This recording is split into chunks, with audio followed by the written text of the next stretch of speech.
Déjenme saludar al doctor Jesús López Almejo, tu profesor de Relaciones Internacionales, que ya llegó para hablar sin censura y para dejar la víbora chillando. Jesús, ¿cómo estás? Te saludo con mucho gusto. Vicente, querido, mucho gusto de estar con ustedes como cada viernes, listos, como dices, para darle al análisis y dejar la víbora chillando.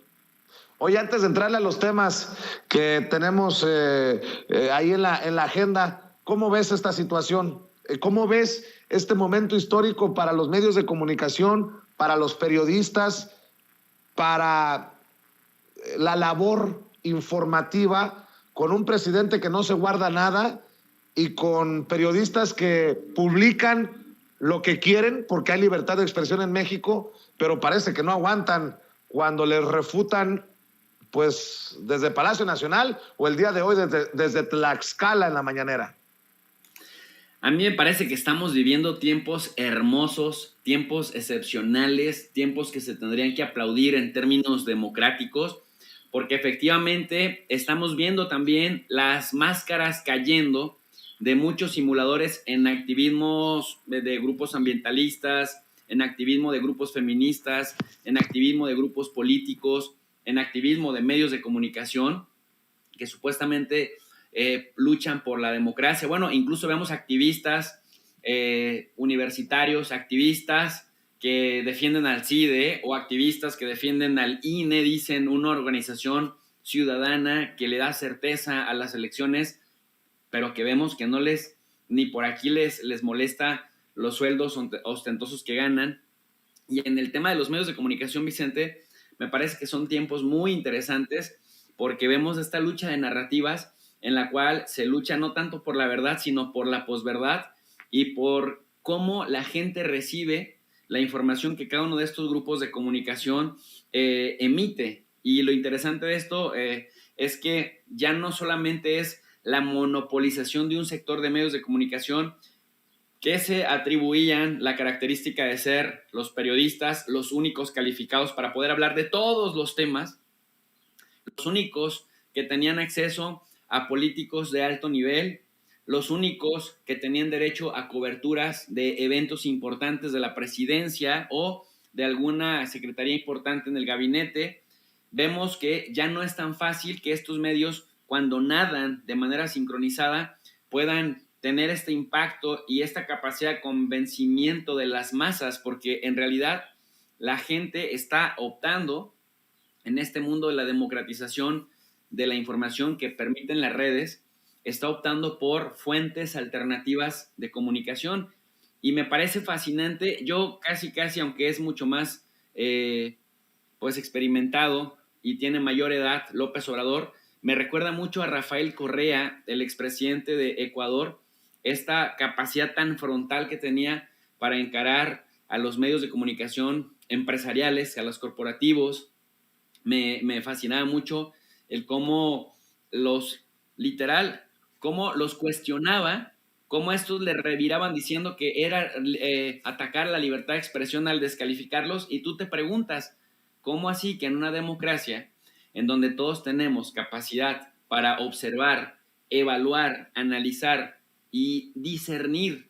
de lo que sus opinólogos, sus columnistas, sus líderes de opinión opinan,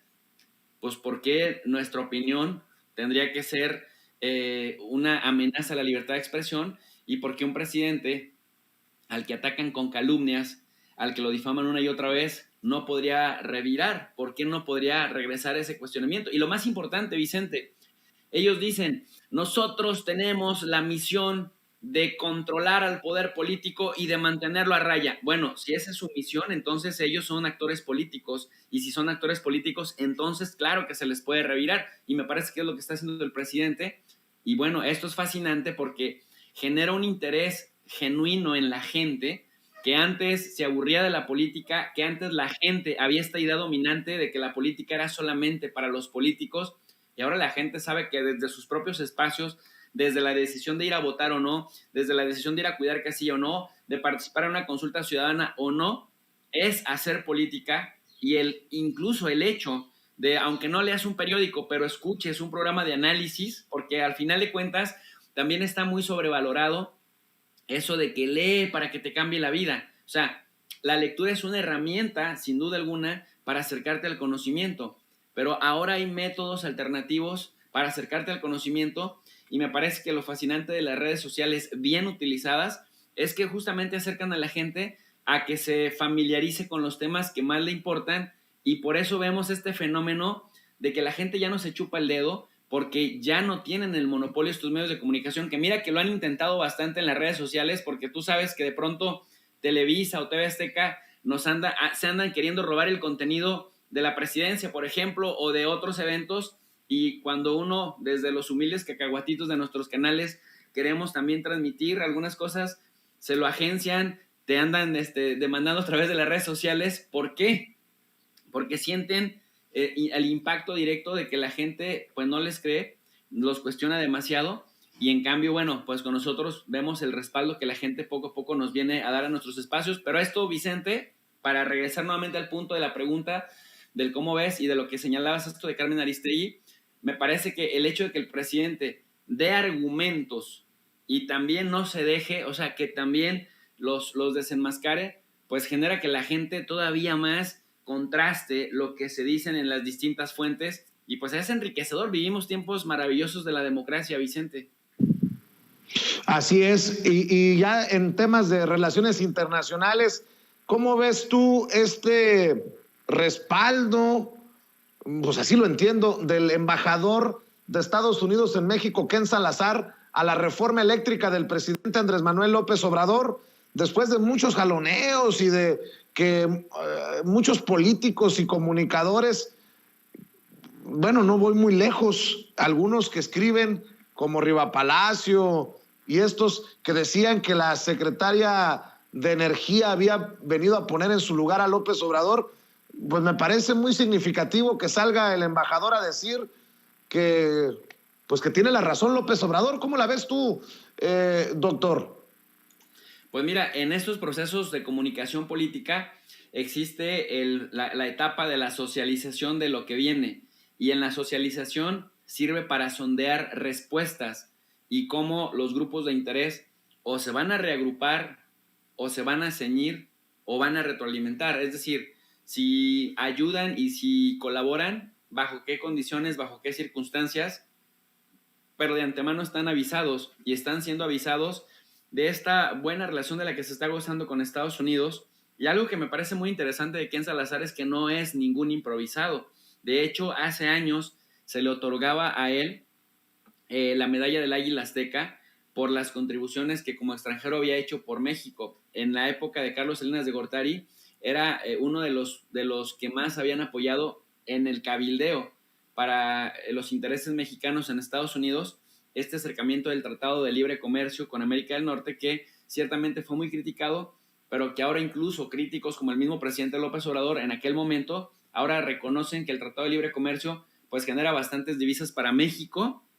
Si bien es cierto que originalmente era para la élite, pues ha generado de rama hacia abajo. Por otro lado, Ken Salazar como senador, Vicente, ha estado metido en estas comisiones de energía, y digamos que tiene la pauta de lo que hacen estas corporaciones de la energía, y saben qué puede pasar cuando un país, cuando un estado, cuando un gobierno pierde la soberanía energética, y lo sabe de dos maneras. Lo sabe como gobierno que ha sido víctima de estas corporaciones que repasan a veces portentosamente las fronteras, pero también lo sabe como gobierno que ha presionado y que ha manipulado a otros gobiernos para que cedan en favor de sus propias empresas de la nacionalidad estadounidense. Entonces, el hecho de que él diga López Obrador va por buen camino, tiene razón, ya ponderamos, ya evaluamos diferentes escenarios, pues es el indicador de que el tiempo pone a cada quien en su lugar, y de que las bravatas, por ejemplo, de los panistas o de los oportunistas priistas que andan viendo hacia dónde, es decir, que siguen pensando más en términos de la próxima elección y no de la próxima generación, me parece que pues esto aclara un poco las aguas, Vicente. Así es. Oye, profe, ¿cómo ves el panorama político en Honduras con nueva presidenta, pero con legisladores que chafearon? No va a ser fácil la situación allá en Centroamérica, en este país. Mira, es muy, muy interesante, Vicente, y qué bueno que lo planteas, que lo traes y que lo pones digamos, en ese tenor. A Honduras le pasa algo que podemos estar viendo dentro de muy poco en México. Y es que tú recordarás que a Manuel Zelaya le dieron golpe de estado en 2009. Su esposa se convirtió en una activista para recuperar, digamos, la fuerza política de la democracia. Afortunadamente no lo asesinaron. Afortunadamente pudo regresar a Honduras él a seguir participando en política. Y digo afortunadamente porque hubo una reacción muy fuerte de la derecha, Vicente, que después de que lo derrocaron, pues implantaron ahí a un tipo que se llamaba Micheletti, que después entra otro que se llama apellida Lobo, y Lobo se queda unos años haciendo este trabajo de consolidar el regreso de la derecha a Honduras. Viene Juan Orlando Hernández del 2013, pues prácticamente en 2017 se inventan la reelección que no existía, le arrebatan el triunfo así descaradamente, cayéndose el sistema, haya sido como haya sido en 2017, como suele hacerlo la derecha, la verdad, en América Latina. Se inventan la reelección, le roban a Salvador Nasralla, que era el aliado político de Zelaya y de Xiomara Castro, se queda con los resultados desastrosos que ya lo vimos hasta el año 2021, desastrosos en materia de pandillerismo, desastrosos en materia de expulsión de migrantes, desastroso en materia de inseguridad, en materia de salud y en materia de desinversión y de desempleo. O sea, y sobre todo con problemas de narcotráfico. Recordemos, y esto no está de más volverlo a decir cada que se pueda, un hermano de Juan Orlando Hernández está preso en Estados Unidos por narcotráfico, cadena perpetua. Pero este señor Juan Orlando Hernández, muy, muy al estilo de Mancera en la Ciudad de México, pues ya se aseguró un asiento en el Partido Nacional o en el Partido Nacionalista, que es el partido de derechas, el Acción Nacional de Honduras, un lugar en el Congreso para tener impunidad los siguientes años, en la siguiente legislatura. Entonces, Vicente, esto es bien importante señalarlo porque, mal que bien, la derecha se fraccionó en Honduras, pero no se murió, de tal suerte que al no morir tienes un problema con la izquierda. Se juntan la izquierda que representa el Partido Libertad y Refundación, al que se le conoce como Partido Libre, encabezado por Xiomara Castro, la actual presidenta de Honduras, y el partido de Salvador, de Nasralla, perdóname, que se llama Salvador de Honduras. El problema gigante que tienen, querido amigo, es que entre los dos no alcanzan a tener mayoría absoluta, es decir, 50% más uno,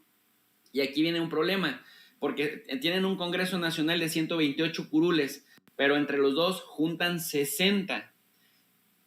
Nasralla, a través del Salvador de Honduras, aporta 10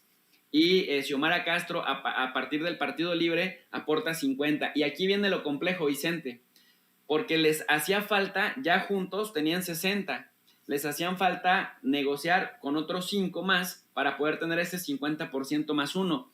Pero un grupito de disidentes encabezados por el que yo le llamo el Juan Guaidó hondureño, que se llama en realidad Jorge Cálix, que también surge del Partido Libre, del partido de Xiomara Castro, se junta con otros 19 congresistas y empieza a negociar con la derecha hondureña, la derecha de Juan Orlando Hernández, al que habían estado acusando de narco, de corrupto, etcétera, etcétera, para que sea él,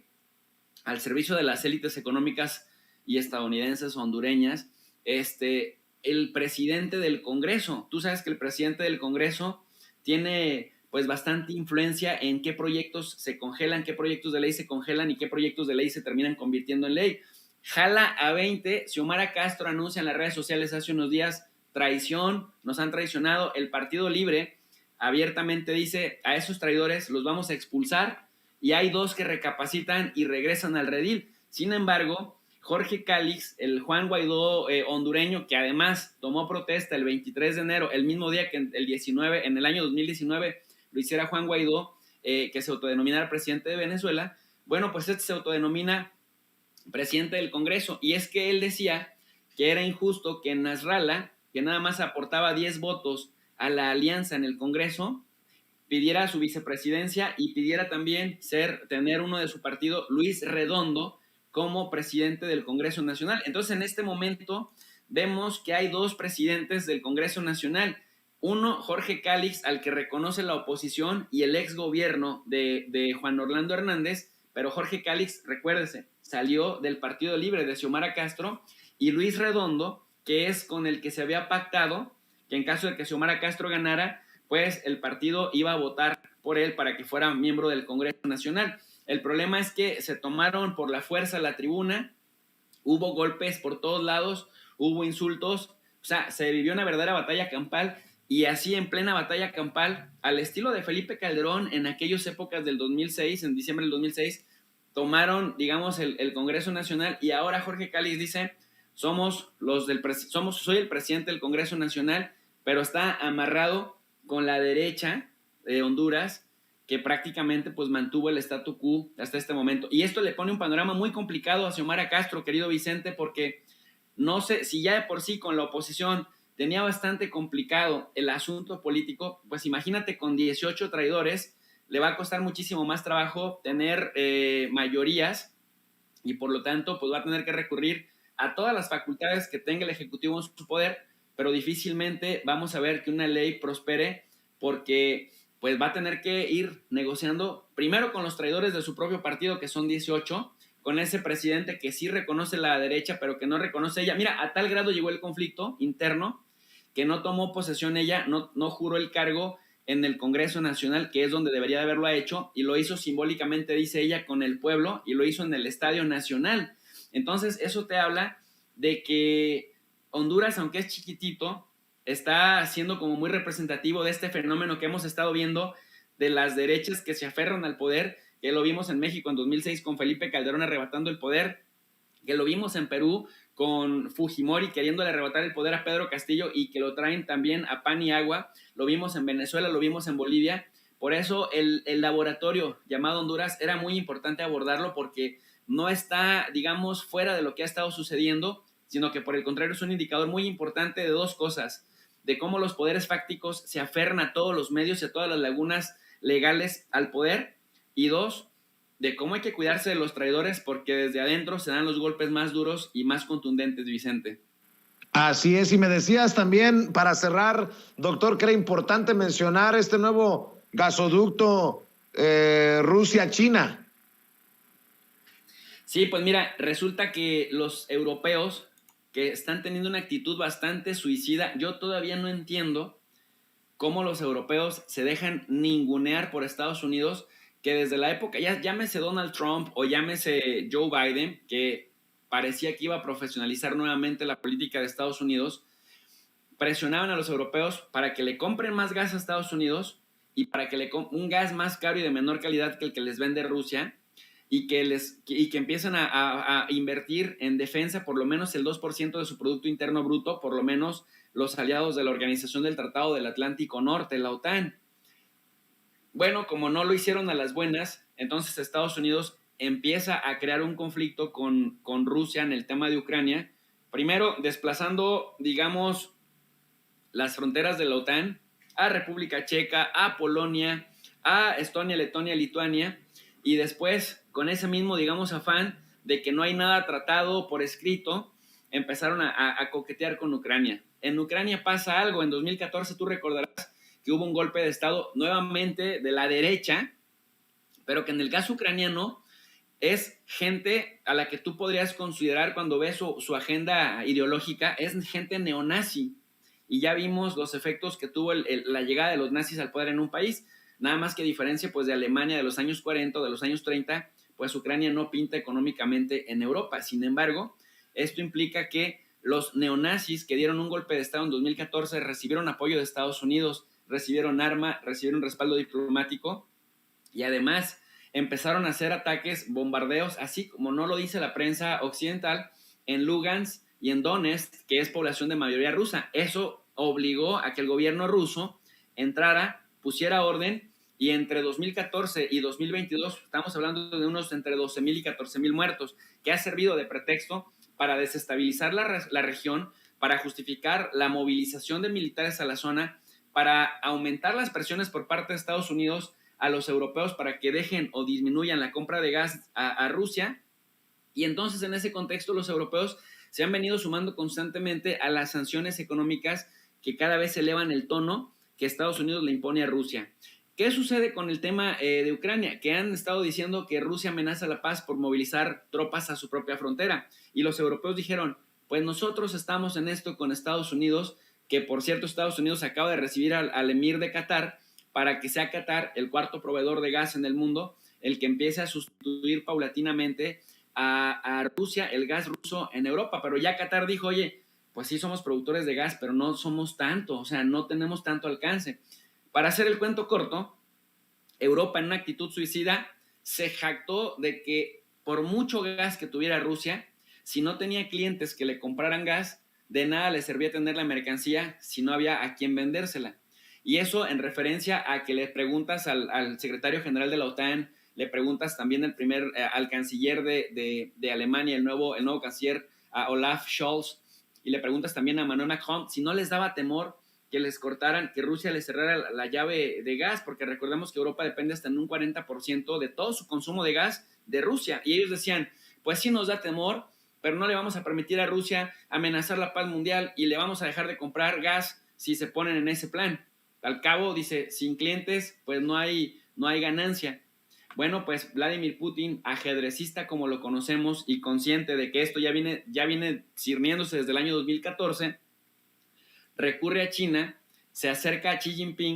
Jinping, que también ha estado siendo acosado por Estados Unidos con el Quad, que es esta alianza con Japón, la India y Australia, y con el AUKUS, que es esta alianza con el Reino Unido y con Australia para el tema de Taiwán. China le responde en